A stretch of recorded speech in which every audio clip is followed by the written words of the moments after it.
Hai guys, terima kasih sudah klik video ini. Aku Vera.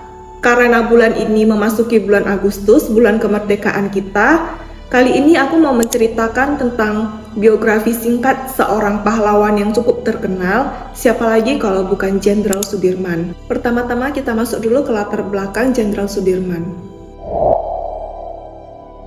Jenderal Sudirman ini sebenarnya lahir dari pasangan rakyat biasa. Ayahnya bernama Arsid Kartawiraji dan ibunya bernama Ibu Siem. Saat Jenderal Sudirman lahir, ayah dan ibunya ini tinggal bersama saudari dari Ibu Siem, di mana saudarinya ini memiliki seorang suami yang jabatannya camat. Jenderal Sudirman lahir pada tanggal 24 Januari 1916. Nama Sudirman itu sebenarnya diberikan oleh pamannya Jenderal Sudirman, yakni suami dari saudarinya Ibu Siem ini. Pamannya menamainya Sudirman karena beliau lahir pada Minggu Pon di bulan Maulud pada penanggalan Jawa. Singkat cerita, karena kondisi keuangan pamannya yang seorang camat ini jauh lebih baik daripada orang tua kandungnya Jenderal Sudirman, maka Jenderal Sudirman ini diangkat menjadi anak oleh pamannya sendiri. Dan sebenarnya Jenderal Sudirman ini tidak diberitahu siapa orang tua kandungnya sampai pada beliau berusia 18 tahun. Saat diadopsi oleh pamannya ini, karena pamannya adalah seorang keturunan bangsawan, maka otomatis Jenderal Sudirman juga diberikan nama yang bergelar Raden. Maka saat itu namanya bergelar Raden Sudirman. Jenderal Sudirman sendiri dibesarkan dengan cerita-cerita kepahlawanan, nasionalisme, dan diajarkan tata krama priai, serta etos kerja dan kesederhanaan rakyat biasa. Makanya Jenderal Sudirman ini tumbuh besar menjadi seseorang yang pemberani dan juga rendah hati. Jenderal Sudirman tercatat pernah sekolah di sekolah pribumi yang bernama Hollands Inland School.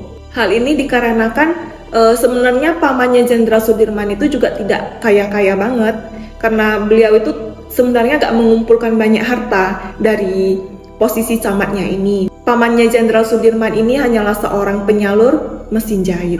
Hollands Inland School itu sebenarnya setingkat seperti sekolah dasar. Nah, pada tahun kelima sekolahnya ini, Jenderal Sudirman ini pernah disarankan oleh pamannya untuk keluar saja dari sekolah itu. Karena apa? Karena dia itu diejek sama teman-temannya. Sebenarnya itu menyedihkan sekali mengetahui bahwa bullying itu sudah ada sejak lama, bahkan sejak zaman penjajahan. Untungnya Jenderal Sudirman itu tidak berhenti sekolah. Dia pindah ke sekolah taman siswa. Pada tahun ke-7 beliau bersekolah. Tapi sayangnya lagi pada tahun ke-8 beliau masuk di taman siswa itu, taman siswa ini ditutup karena kasus bahwa sekolah ini tidak memiliki izin. Dan hal ini mengharuskan Jenderal Sudirman yang kecil ini harus pindah lagi ke sekolah lain yang bernama Sekolah Menengah Wirotomo. Di sekolah inilah jiwa nasionalisme Jenderal Sudirman yang sebenarnya sudah ada sejak dulu itu semakin berkembang lagi. Karena ternyata kebanyakan guru-guru di sana adalah sosok nasionalis Indonesia. Jenderal Sudirman ini belajar dengan tekun di sekolahnya, dan bahkan saking pintarnya, kata gurunya itu saat mereka di tingkat 1, Jenderal Sudirman ini sudah mempelajari pelajaran tingkat 2. Nah, Jenderal Sudirman ini diketahui sangat unggul dalam berbagai mata pelajaran, termasuk matematika, bahasa Indonesia, bahasa Belanda, walaupun Jenderal Sudirman ini agak sedikit lemah dalam kaligrafi Jawa. Kemudian pada tahun 1934, satu hal yang tidak mengenakan ini terjadi pada Jenderal Sudirman. Keluarga angkatnya, yakni paman dan bibinya ini jatuh miskin. Tambah lagi pada saat itu pamannya yang sudah dia anggap sebagai ayah kandungnya sendiri itu meninggal dunia juga. Tapi untungnya Jenderal Sudirman saat itu masih tetap diizinkan untuk bersekolah dengan beasiswa, karena Jenderal Sudirman ini termasuk anak yang pintar. Nah, setelah lulus dari sekolah Wirotomo ini, melanjutkan sekolahnya selama 1 tahun di Quick School, sekolah untuk menjadi guru. Tapi hanya 1 tahun saja, kemudian di tahun berikutnya beliau ini keluar karena masalah ekonomi. Pada tahun 1936, beliau ini kembali lagi ke Cilacap, ke tempat di mana dia dibesarkan itu. Beliau pulang ke sana untuk mengajar di sekolah dasar Muhammadiyah. Pada tahun yang sama beliau juga menemukan jodohnya dan menikah dengan seorang wanita yang bernama Alfiah, mantan teman sekolahnya dan putri dari seorang pengusaha batik kaya. Setelah menikah, pasangan ini tinggal bersama orang tua dari pihak perempuan agar pasangan ini bisa menabung untuk membeli rumah mereka sendiri nantinya.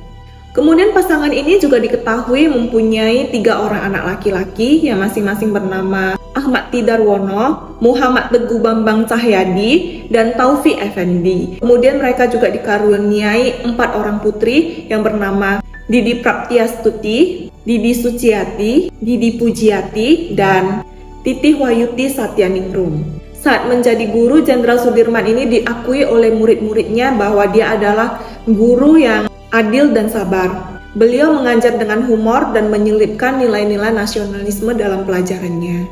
Hal ini membuat beliau menjadi salah satu guru yang difavoritkan di sekolah itu.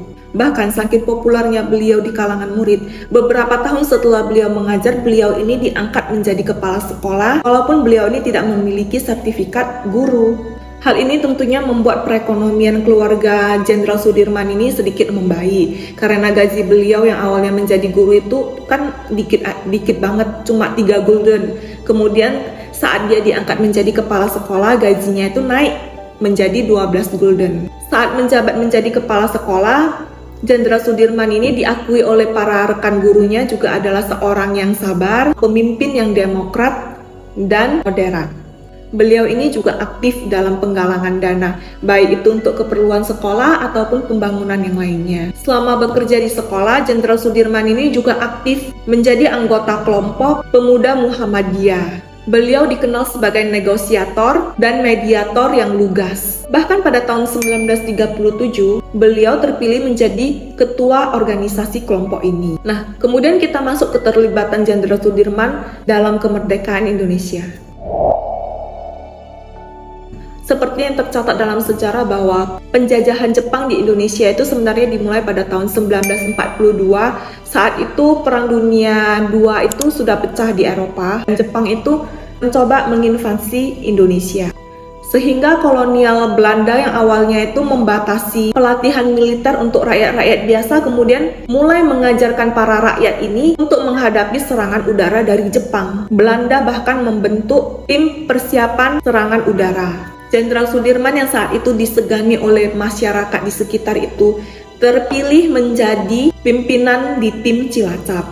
Selain mengajarkan warga untuk menghadapi serangan udara, Jenderal Sudirman juga mendirikan pos-pos pemantau di seluruh daerah. Tapi sayang semua persiapan mereka untuk menghadapi Jepang itu tidak berhasil mencegah Jepang masuk ke Indonesia. Akhirnya Jepang itu mulai masuk ke Indonesia di awal tahun 1942. Sehingga membuat pasukan Belanda itu harus angkat kaki dari Indonesia.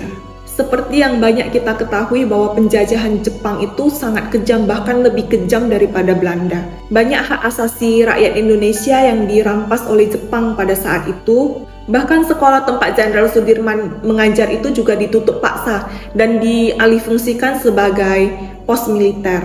Tapi untungnya setelah Jenderal Sudirman berhasil membujuk Jepang untuk membuka kembali sekolah tempat dia mengajar ini, mereka akhirnya diperbolehkan mengajar walaupun dengan fasilitas yang standar. Dan setelah itu, ternyata Jenderal Sudirman ini diangkat menjadi Dewan Keresidenan yang dijalankan oleh Jepang atau disebut sebagai Shusangikai selama 1 tahun sebelum akhirnya pada tahun 1944 beliau diminta untuk bergabung dengan Tentara Pembela Tanah Air atau PETA yang dibentuk oleh Jepang pada Oktober 1943. PETA ini dimaksudkan untuk menghalau para tentara sekutu yang masih mencoba untuk masuk ke Indonesia.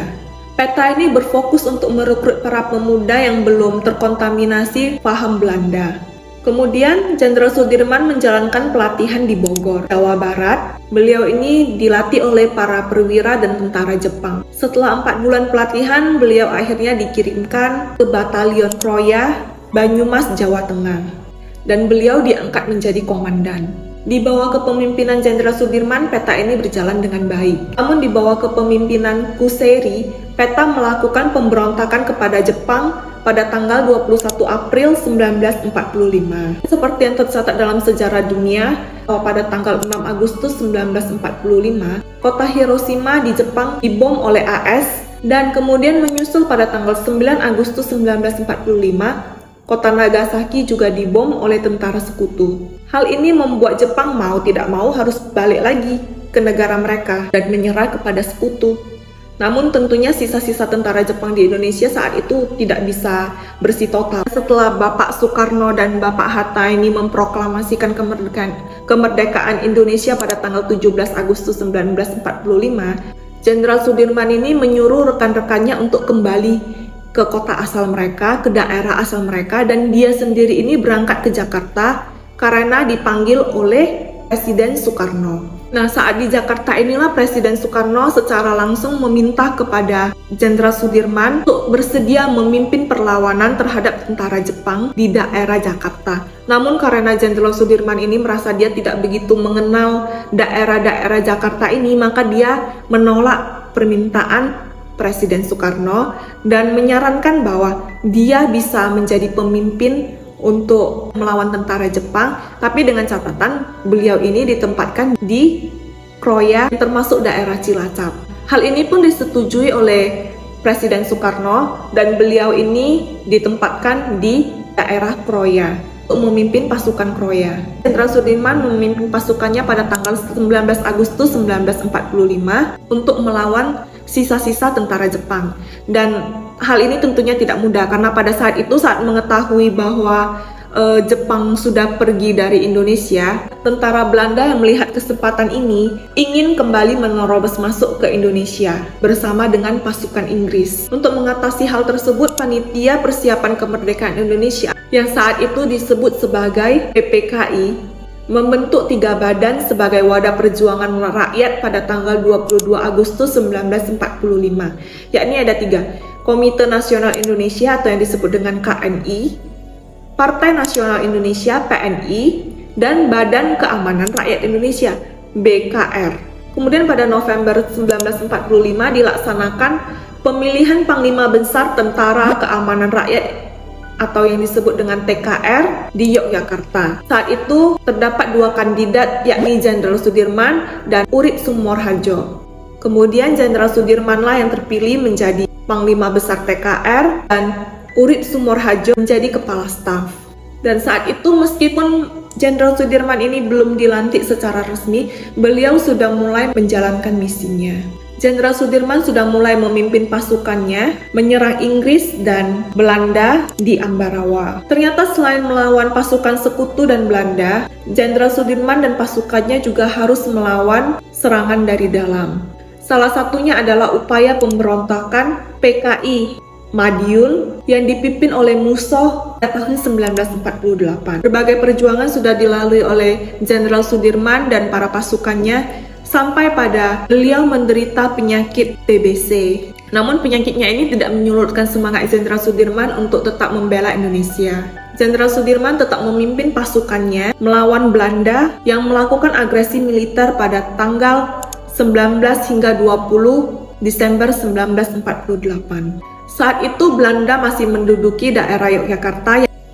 Seperti yang kita tahu, Yogyakarta saat itu adalah ibu kota Indonesia. Para pasukan Belanda ini juga menawan beberapa pemimpin negara Indonesia seperti Presiden Soekarno dan wakilnya Bung Hatta. Jenderal Sudirman dan pasukannya ini juga melakukan gerilya selama 7 bulan. Bahkan dalam keadaan sakit, beliau ini masih sanggup untuk memimpin pasukannya berpindah-pindah tempat dari hutan satu ke hutan lain dan gunung satu ke gunung lain. Walaupun beliau ini harus ditandu oleh pasukannya. Tidak sia-sia, perlawanan yang mereka berikan ini bisa membuat Belanda menarik diri dari Indonesia. Jenderal Sudirman ini masih ingin melanjutkan perjuangannya, tapi Presiden Soekarno yang melihat keadaan Jenderal Sudirman ini sudah semakin memburuk karena persediaan obatnya juga sudah habis, Presiden Soekarno ini tidak mengizinkan lagi Jenderal Sudirman untuk berada di kawasan perang. Maka Jenderal Sudirman dibawa pulang kembali ke Magelang untuk melakukan perawatan terhadap penyakitnya. Tapi walau dalam masa pengobatan ini beliau ini juga masih kayak kepikiran sama pasukannya. Beliau ini masih sebentar memantau pasukannya dan memberikan masukan-masukan kepada pasukannya. Dan dalam kondisi yang terbaring lemah, beliau ini diangkat menjadi Panglima Besar TNI di negara baru Republik Indonesia Serikat pada tanggal 27 Desember 1949. Tapi sayangnya pada usia beliau yang masih 34 tahun, pada tanggal 29 Januari 1950, beliau ini tutup usia di Magelang. Beliau kemudian dimakamkan di Taman Makam Pahlawan, Semaki, Yogyakarta, dan diiringi oleh 4 tank dan 80 kendaraan bermotor. Nah guys, sampai di sini dulu cerita hari ini. Cerita dari salah satu pahlawan yang paling berpengaruh terhadap kemerdekaan Indonesia. Semoga beliau beristirahat dengan tenang. Terima kasih sudah menonton video ini sampai habis. Bagi yang belum like dan subscribe, mohon supportnya untuk like dan subscribe channel ini. Sampai jumpa di video selanjutnya.